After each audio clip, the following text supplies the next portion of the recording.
উত্তর দাও। সায়ন্তন কেন অভিযোগ করছে যে তুমি ওর বোনকে কিডন্যাপ করিয়েছো? তুমি কিডন্যাপ করিয়েছো? ছি ছি ছি ছি, ওইটুকু পুচকে মেয়ে তোমার কোন পাকা ধানে মই দিয়েছিল যে ওকে কিডন্যাপ করিয়েছো তুমি? হ্যাঁ, ও মানে তুমি ওকে কিডন্যাপ করে ওর দাদাকে জব্দ করতে চাইছিলে, সায়ন্তনকে দিয়ে স্বীকারোক্তি করাতে চাইছো, তাই তো? তাই তো শুনে আসছে এতদিন ধরে।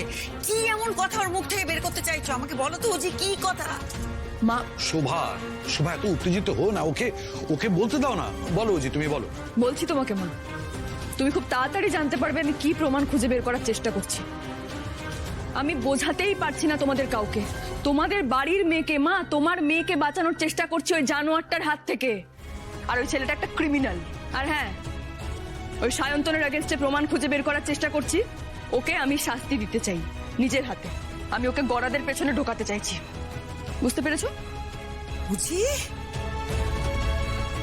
এই ঋষি, ঋষি কিরে চুপ করে দাঁড়িয়েছিস? বড় কি বলছে তোর বউ?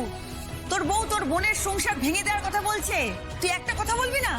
বউয়ের বিরুদ্ধে কথা বলতে অসুবিধা হচ্ছে নাকি? সায় আছে তোর?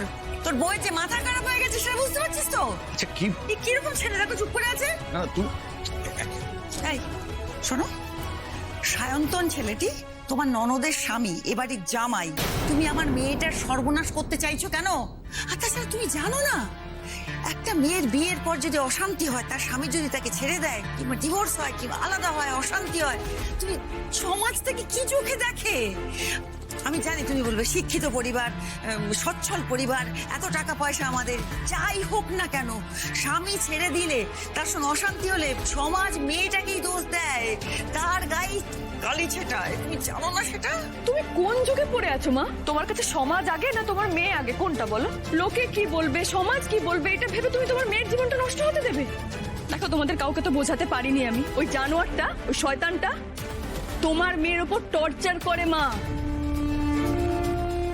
আমি নিজের কানে সেদিন শুনেছি, বিশ্বাস করছো না তোমরা কেউ। আমি আবার তোমাকে বলছি, খেয়াকে খুঁটি করে ওই শয়তানটা এই বাড়িতে ঢুকেছে কেন জানো? সম্পত্তি, প্রতিপত্তি সবকিছুর উপর আধিপত্য ফলাতে। বিশ্বাস করছো না তো, করতে হবে না।